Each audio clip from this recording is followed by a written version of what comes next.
Welcome to the Central Pennsylvania Music Podcast. Tonight, Rich Ruoff and Emelle of Eternal Frequency.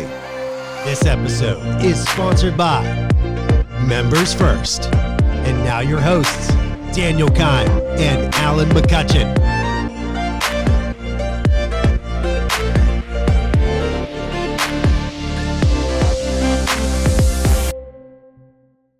Hello and welcome to the Central Pennsylvania Music Podcast. I'm your host, Daniel. Coming up, we have Rich Ruoff, former owner of the Chameleon Club, now the GM of the Village in Lancaster, which is where this year's Central Pennsylvania Music Awards after party will be taking place.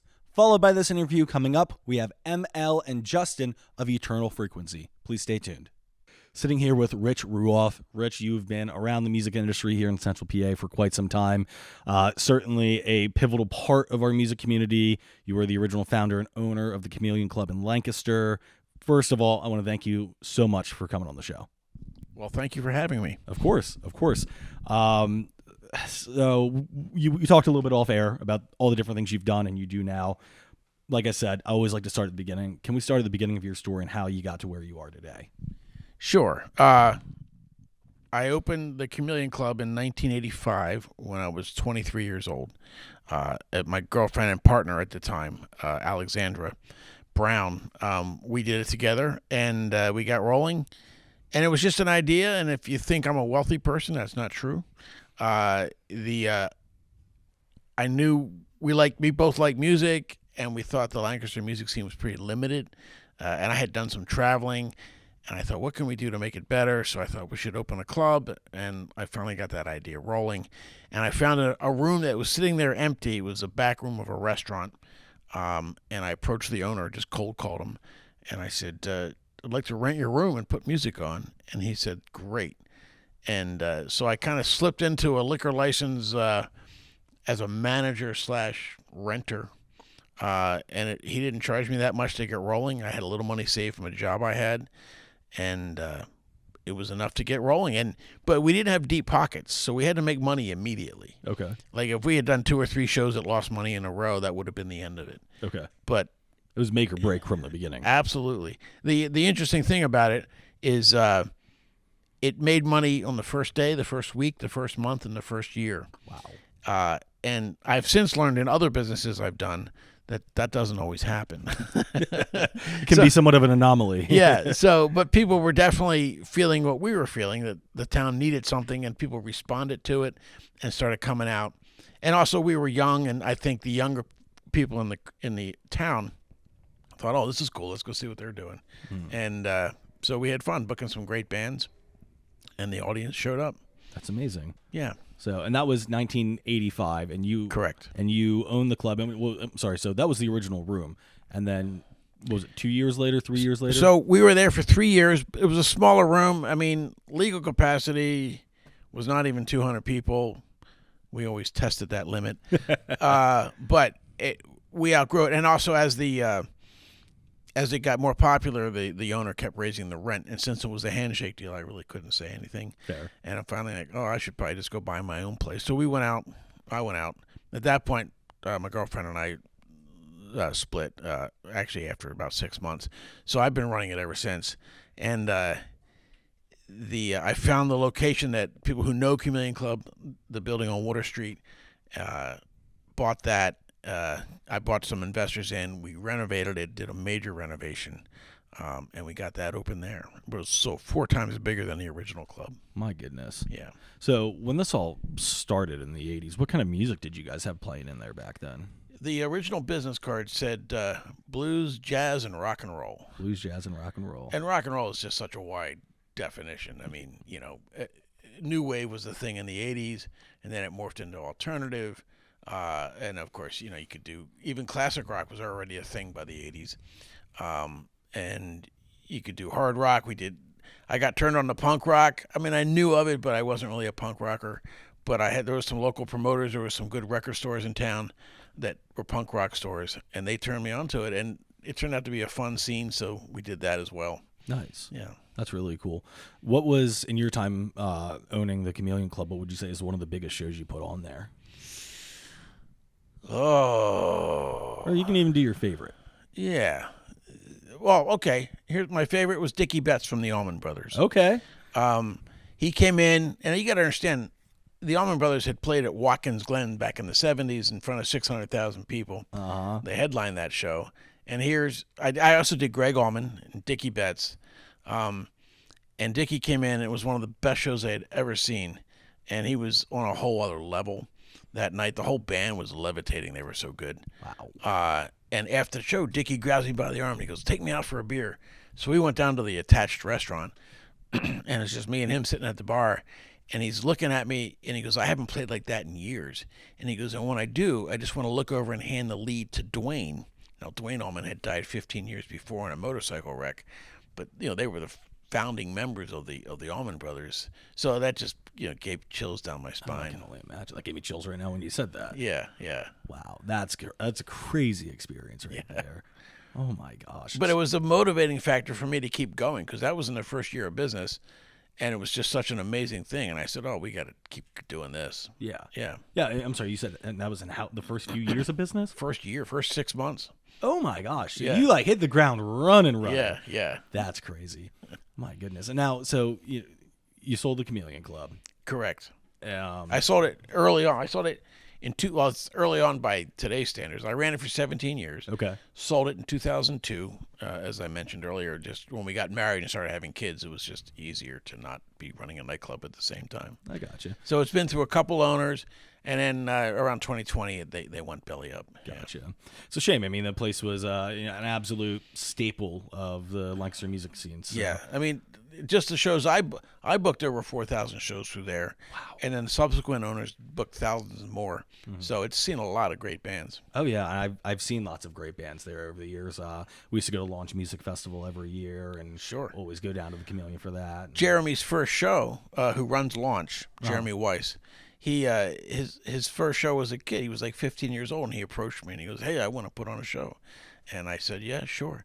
And he was shocked that I said yes, and so it got him into the promotion game, and he's been in it ever since. Wow. Yeah. That's so cool that you have that, there's that connection there, because Jeremy's another, well-known name from Lancaster. Sure. Helped some huge bands, get their name out. August Burns Red, we have their stuff all over the studio here. Well, the venue, whether I'm running it or anybody else is running it, it just serves as a catalyst for opportunity for bands to do their thing, play their music, get seen, get heard.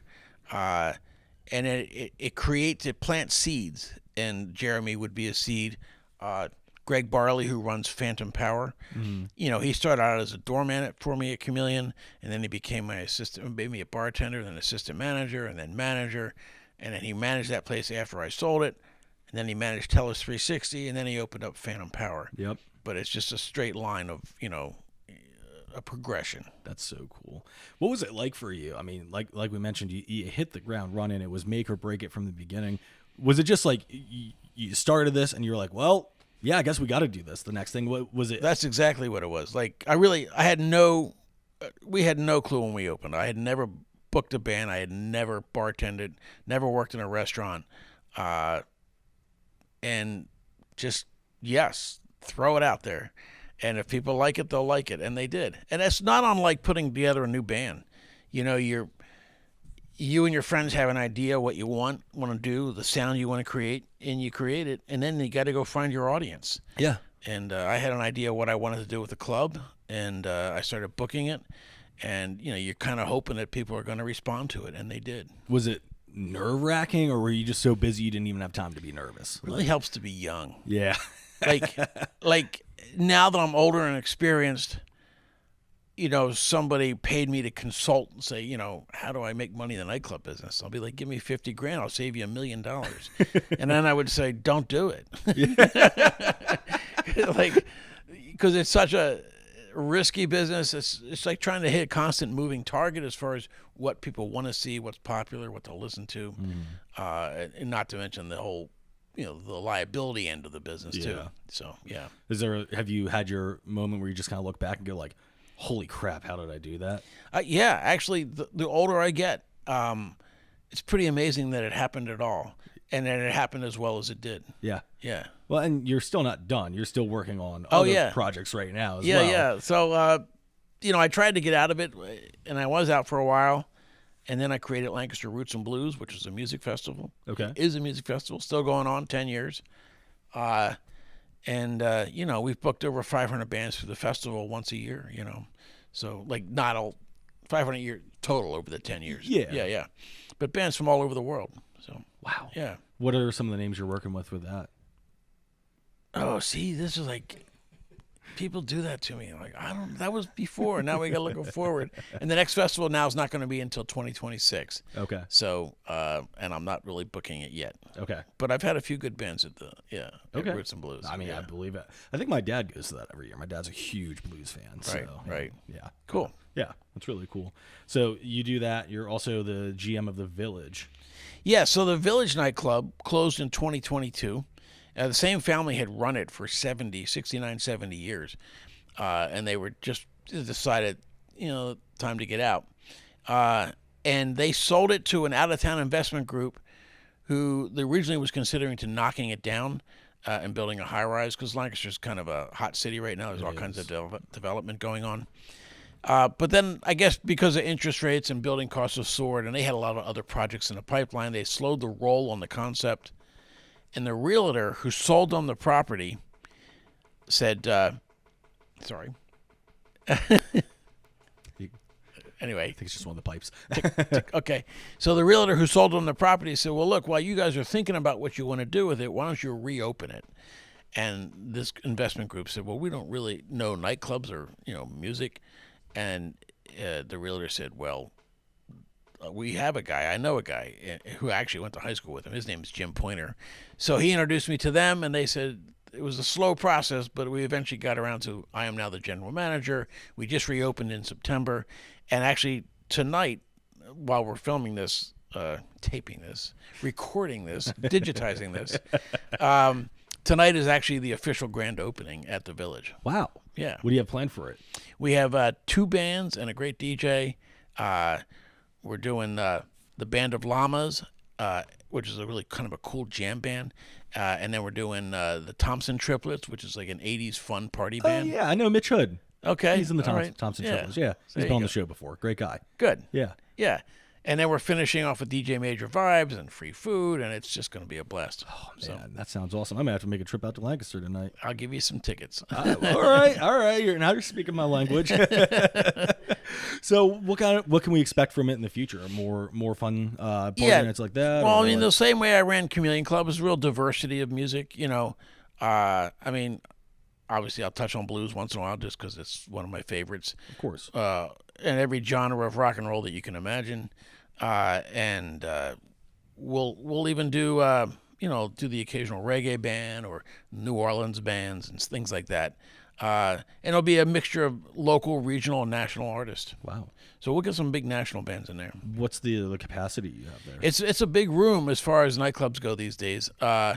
Legal in the main room is 550, and then there's the back room I created is the Lizard Lounge, which I created that at the Chameleon Club. Since they're no more, I rebuilt the Lizard Lounge. It's like more of an intimate stage space. Okay. And that's another 180. So really, you can do 730 in the building at once. Wow. And 2 shows at once, correct? Well, it's not soundproof. So, we might do. I'm going to bring back a Blue Monday series, which I ran successfully for 10 years at the Lizard Lounge back in the day. And that's where you get touring national blues artists. They're on the East Coast for whatever reason, and we catch them on Monday on the way in or the way out. Okay. And we did almost all the major blues bands you could name, over those 10 years. We'll start doing that. And then when we don't have a national, we'll put in some of the better local blues bands too. Wow. That's really cool. Yeah, it's fun. So, it's not going to be 500 people, but, it might be 100 people just having fun on a Monday night, and they're going to hear some great music. That's amazing. Yeah. That is so cool. And I forgot to mention, we talked about this earlier, back to, back when you were running the Chameleon Club, you also had your own record label and recording studio at one point. Yeah, I got into that in the mid-'90s. I opened a record label called Lizard Records, and we put a recording studio in the club, did a major construction and got all the equipment and did the whole thing. And we got rolling, just a couple bands. And then we actually won a Grammy Award in the first year we were open. The studio doesn't win it, but that's where it was recorded. Yeah. Because it's funny, the Grammy people called me and they needed to know the name of the engineers so they could get them their Grammys. And I'm like, don't I get one? They're like, no. Just give me like a little one. But that was also the same time that the digital recording and actually then, soon MP3s were becoming a thing. And it was becoming clear that record sales were going to plummet. Okay. And I made the decision to not continue. Yeah, Universal Music Group had just laid off 3,000 people. I saw the writing on the wall, and I'm like, I'm not going to put any more money into it. So I got out of it as quickly as I got into it. Well, hey, I mean, you sound like you had great success in the time you did, and finish while you're on top, right? Yeah, and as I might have mentioned, we had a TV show at the same time on a network called Prism, which was like a premium cable network, and kind of like early HBO. And it was called The Chameleon. And we did basically 5-camera shoot of bands, live bands, and then we interspersed it with interviews with the band, much like this. Oh, wow. And we did 3 seasons. We were the #1 non-sport show on Prism. And we were renewed for the 4th season, but Comcast came in and bought the network out and disbanded it. And they gave me a huge box of 2-inch videotape and said, yeah, there you go. You own it. So... But in that time, we got nominated for 3 Emmy Awards. So wow, yeah, dude, you have like seriously done a lot of big stuff over the years. Yeah, it's been a fun run. So. I gotta ask this question's just been in the back of my brain. Chameleon, lizard. Where did that come from? So actually, my girlfriend at the time, Alexandra, she was reading a book called The Chameleon, and when we were trying to figure out what the genres of music we would be doing at the club as we opened it, we thought, well, we're going to do a diversity of music, changing music.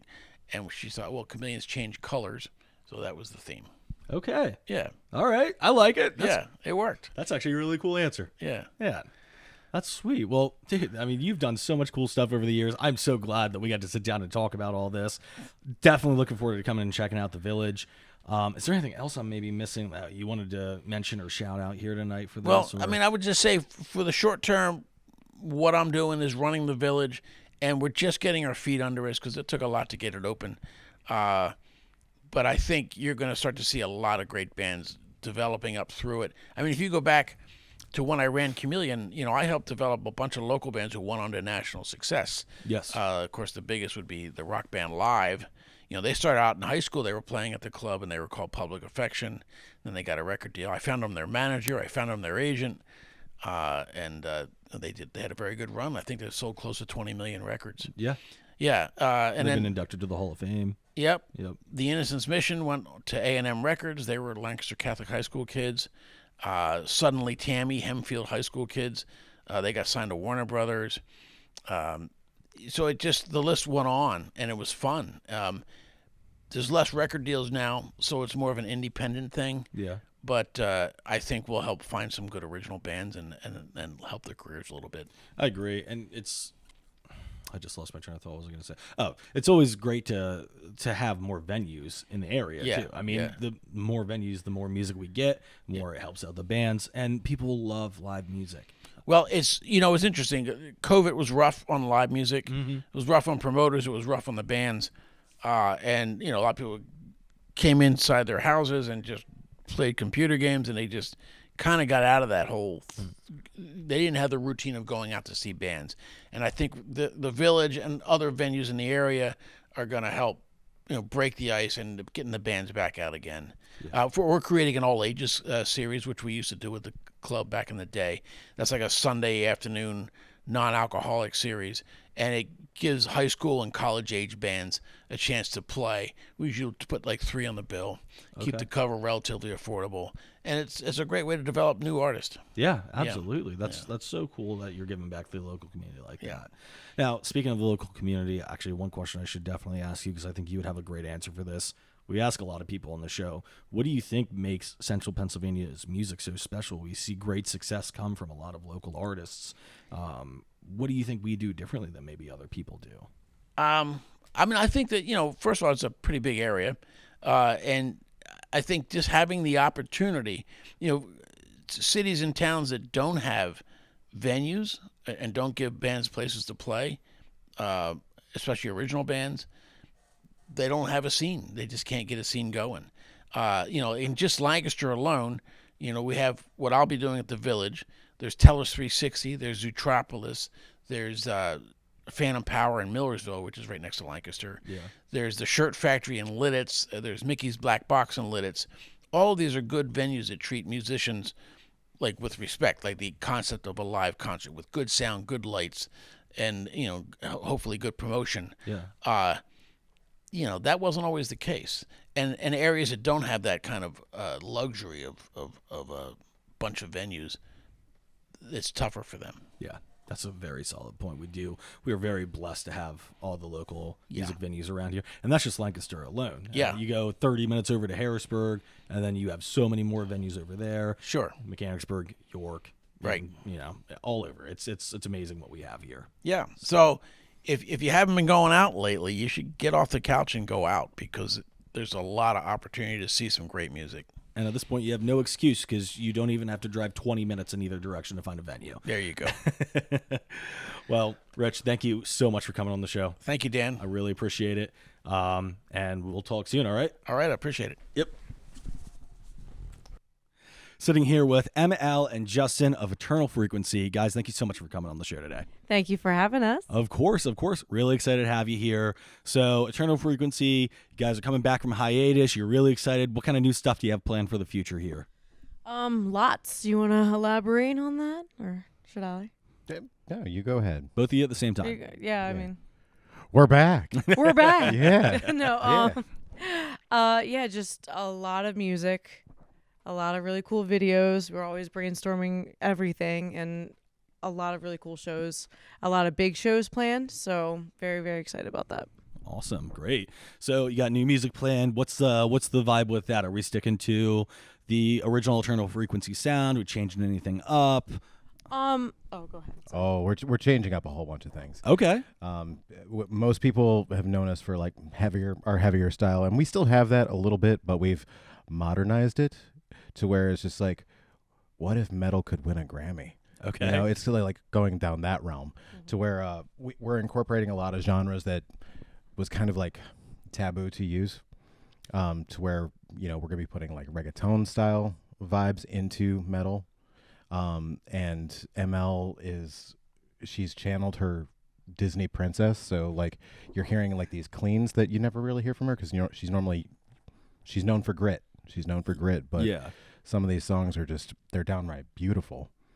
But also she's a little gangster too. Like she's found this like little hip hop child inside of her as well, which excites me because I'm a child of the 90s, and so Yes. 90s rap is where it was at, And so it's really exciting, because now that we have the independence of it really just being the two of us right now, granted, we're going to have players live and stuff like that, and we do have a new lineup that's coming up, but this whole building and rebranding that we've been doing, it's been very freeing, because we're able to do things that we never thought we would do.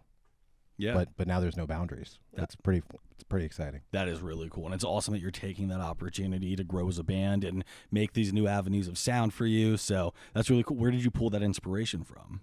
That it literally just came from within. When you don't really have anything tying you to like obligations. Oh, we need to sound this way.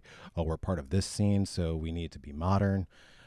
It's more of it's just become a free for all, to where it's like I could wake up one day and I don't want to sound like your common metalcore. I want to do a Bryan Adams style song, and she'll be like, cool, let's do that. Yeah, ultimately we're doing music that we personally would listen to.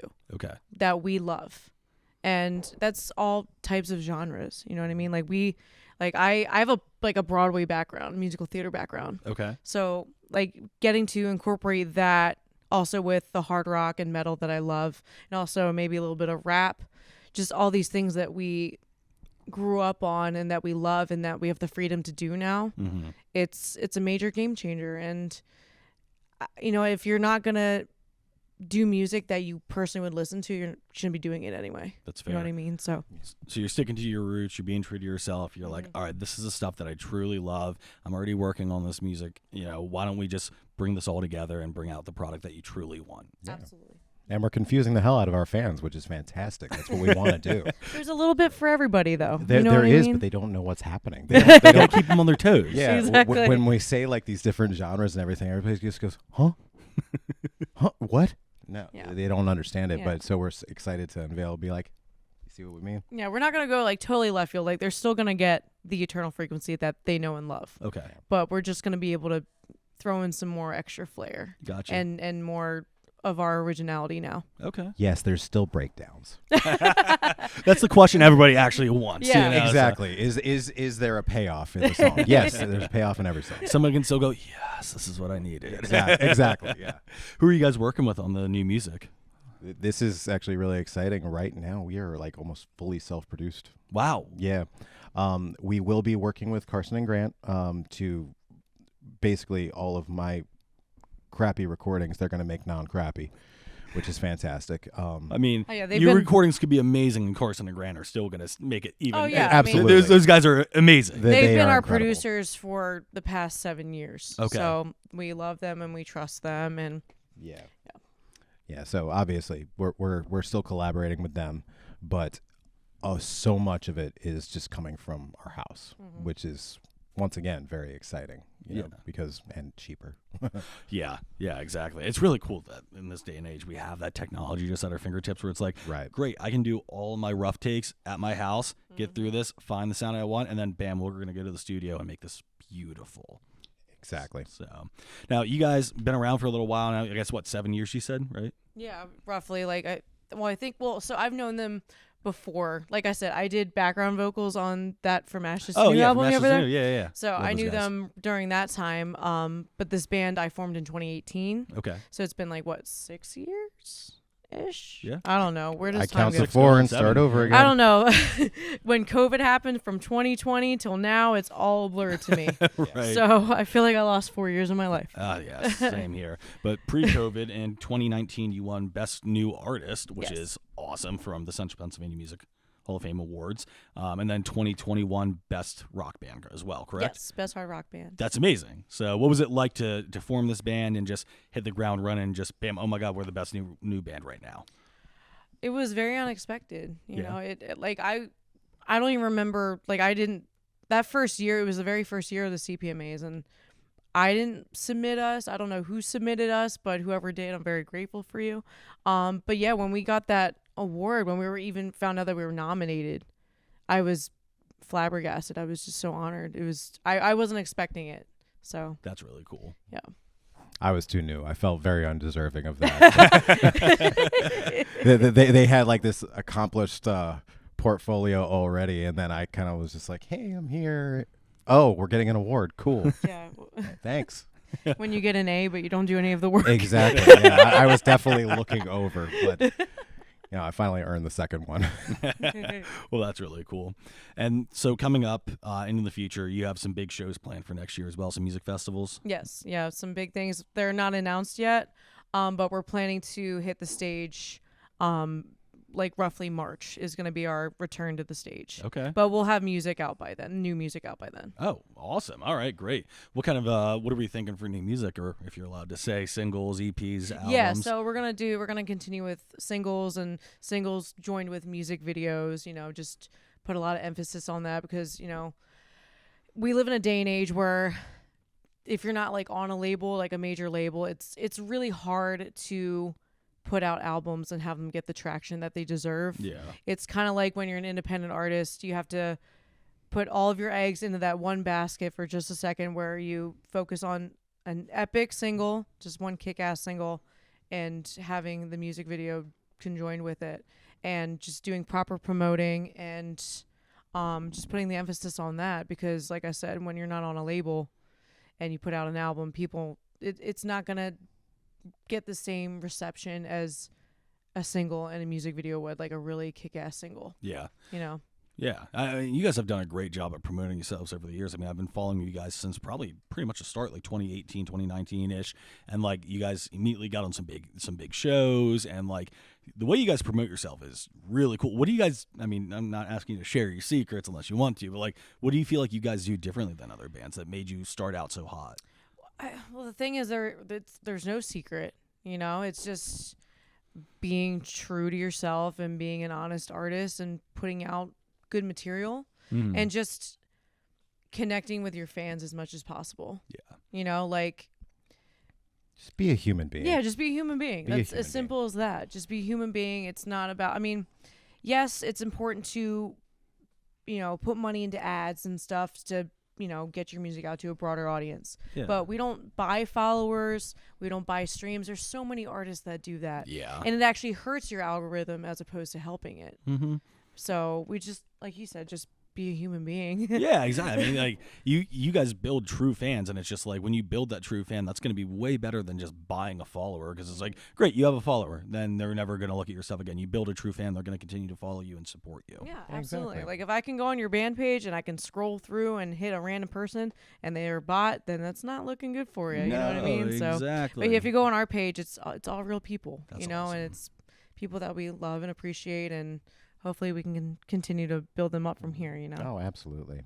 Honestly, just piggybacking off of that, it's like, why would they invest if you don't invest in them? Right. Mhm. And that's any business that you have. You have to follow that same kind of rule. You have to care. You have to care about them in order for them to care about you. That's just the way it works. Yeah. And stuff like that. It's like we have something to give, but they're giving something to us as well, and they're giving giving their love, they're giving their adoration for something that we mustered up, in our house, something that is our dream, and where we're incredibly grateful for the relationships that we've built. Honestly, mainly she's built. I'm kind of like an introvert, but the relationships that she's built, she's built relationships all over the country, and these people are there for us, even if she's just having a bad day. Whether we're releasing a new single or she's just having a rough day, they're there. Yeah. And that's a community, and that's a fan base to me. The evolved fan base, to where it really is on a much more personal level now. Yeah, people, they're smart. They'll know when you're being phony. Mm-hmm. And they don't want none of that. Ain't nobody got time for that. Ain't nobody got time for that. No, you can definitely see like the oh my goodness, what's the word? Like people being genuine to their fans. Like one of my favorite bands, for example, like The Maine. They're like an alt rock band from like Arizona. Love them. And like every single time I go see them, they're just like, you get this intimate experience with the band playing live. Doesn't matter if it's like a packed room of thousands of people or a room of just 100, 200 people. Like the interaction with the crowd, it just builds that relationship. And it's like you already have this mental relationship with your favorite band, and then you get there and you're like, wow, I feel like I'm like having a conversation with them. Right. Building that kind of stuff, I think, is super important. Yeah. Well, that's the thing. Like we've played shows where we played to like 1 or 2 people, but it doesn't matter if we're playing to 1 to 2 people or thousands of people. Those 1 to 2 people, we're going to make sure that they're taken care of and that they're having a good time, and that we make that connection with them, because they're going to remember that for the rest of their lives. Yeah, of course. You're going to give them the same exact show as if that stadium was sold out. Yeah, absolutely. Yeah, I think that's super important. Absolutely. It's It the is. most important. Yeah. Absolutely. Of course. Now, you're working on some solo music as well, correct? It's not so much like solo. So I just had a song. Well, I don't know. I'm always like, I love to do everything. I'm always working on things. But I just a couple months back, I did release a song. It was a collaboration with a producer out of Germany. His name is Nino Helfrich. Oh, wow. It's called Rise Up, and it's a song about hope and renewal and rejuvenation. And that was kind of like, it was more so like we penned it like Eternal Frequency and Nino Helfrich, but it was just me who did the vocals, and he actually wrote the music. Okay. But yeah, I'm always down to do more stuff like that. Like both of us, we're so down to collab with everyone. Like we actually have a couple in the works. There's actually there's 4 that I can think of offhand that we are already in collaboration with that are not going to be Eternal Frequency at all. It's just going to be either myself or it's going to be her, both of us. But we're not putting it under that. So we're literally doing a whole bunch of subsidiaries of our own product, which is really fun, actually. Yeah. That's really cool. It means you really have a passion for music. You're like, it doesn't just have to be this. I'm just going to do this for fun over we here. just do it because you love it. Right. We Yeah. get bored with ourselves all the time. Yeah. Yeah. we're musicians. You're always on to the next thing, you know? Absolutely. Exactly. No, that's amazing. Now, speaking of collaborations, and when are we going to see any like features on the new music for Eternal Frequency or anything like that? Or no? Yeah, okay. Silence. Definitely, you'll see some names that you know and love. For Okay, sure. that's really cool. Awesome. You heard it here first. No. I mean, you did. Yeah. Oh my goodness. Well, that's really cool. Now, what would you say is like one of your favorite experiences over the years playing in Central PA, or I guess anywhere really? Well, I have two. Rocklahoma is number one. We played Rocklahoma 2 years ago, and just the community there. They were like when you talked about earlier about how I've made these connections with people. I've literally become like family with these people. These just like the camp goers that, you know, they save up their money all year long. They save up their vacation, and this is, you know, what they look forward to all year long.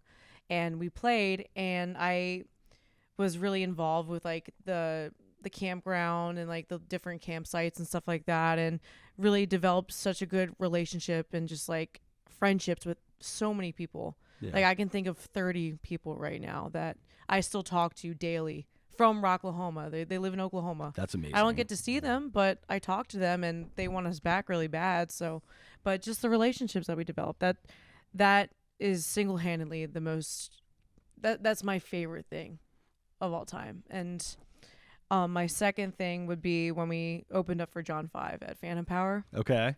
That was a huge deal because John 5 is my favorite guitar player. Besides you, of course. But I lost my mind. Yeah. Because it's just like I followed him ever since Marilyn Manson, and you know, to see that guy, like she's that person to where she'll be like, oh, let's go talk to him. He's right there. Because Ash Costello from New Year's Day, her band, the Haxons, was playing as well, and that is a project that she does with Piggy D from Rob Zombie. Okay. So now in Marilyn Manson, right? But we were playing with them, and Ash Costello was just walking around. She was just very nonchalantly walking around.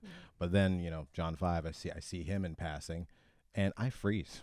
I don't fanboy at all. Okay, the only time I've ever fanboyed was seeing Mike Portnoy, and she said you should go up to him, and I said no. So she just went, "I love you," and he pointed at his wife. And so it was like a just really awkward situation. I didn't want to have that with John 5. it was his daughter. Point Portnoy. It was his daughter, who's also a singer. Oh. He's like, did you mean me or her? Because she also has a social media presence. And it was just awkward. It was awkward. So I didn't want to have that with John 5 because me being a guitar player, he kind of helped shape me, you know, along with others, obviously. But he was one of those guys to where, you know, it's okay to break the rules. Mm-hmm. And he's a crazy shredder. He crosses genres, and I love that. And yeah, just being in this small, close-knit place right here in Pennsylvania, it was wild. It was wild to where it's just like he felt like he was one of us, but I still can't. I'm not walking up to him. Yeah. It's not happening. So you didn't meet him though? No. Oh. Well, okay. he was No. standing right I next admired to him you. from 50 feet. He's so awkward. Just as good, right? It was like, just it was, say hi. It was fantastic. And He's he a person. Just say did hi. catch a pick though. Yes, Did he catch a did pick. There catch you a go. pick. Was it like I don't know what to do with my hands right now, or like it was that it smacks you in the forehead and you're just like and you, just stamp it. You keep it there. That's so real. Just keep it there for the rest of the night. I'm not budging. Shout out to Greg for Greg Barley from Phantom Power for Yep. booking such amazing shows there, and we love yeah. him. And actually, I do want to mention some other really important shows that I've been doing for the past couple of years. okay, I've been putting together charity shows called Horns for Hearts. okay, So I've been doing this for the past 3 years. Last year was actually at Phantom Power, and this year was at Love Drafts in Mechanicsburg. oh, So that's something that I want to continue doing, and it's my pride and joy of and being involved with this scene. yeah, And it means a lot to me. It means a lot to the charities. Like this past year, we raised money for suicide awareness. okay, that's huge. And shout out to Nick Myers for helping me put that together. Mm-hmm. And then the year prior, we had a fundraiser for Water Street Mission for the homeless in Lancaster County. All right, So that was really important. So next year, I'm still brainstorming what I want to do with the charity, but maybe I want to hit up Rich now that you've had him on the show. Yeah, no. I want to hit him up and see maybe we could do something for at the village and put together something there for the Horns for Hearts. But That would be really cool. And Yeah. speaking of charity, you guys are also working on basically an acoustic cover of your song, and it's a charity version for Chris Ryder, correct? yes, Right. for Chris Ryder. Yes. So Yeah. If you guys don't know Chris Ryder, if you're living under You a know rock or Chris Ryder. something. You know Chris if Ryder. you don't know Chris Ryder, you should know Chris Ryder. Exactly. Exactly. Chris Ryder is an amazing human being. He's an incredible photographer. He's done so much for so many bands. Yep. And he unfortunately tragically lost his house in a fire, Yep. his 2 dogs, all of his possessions. So we're doing an unplugged version of our song Breathe and Breathe Unplugged, Out. that's what I was going for. No, it's okay. Similar thing.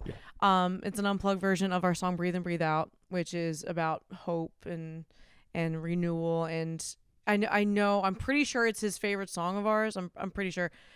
I'm gonna have to ask him, Chris. It will be. I hope I didn't butcher that. It will be. But essentially, we are putting together. It's gonna be on streaming, Okay. but we are putting together hard copies, and they're gonna be available for purchase. I don't have a date yet, but it's gonna be within the next few weeks here. Okay.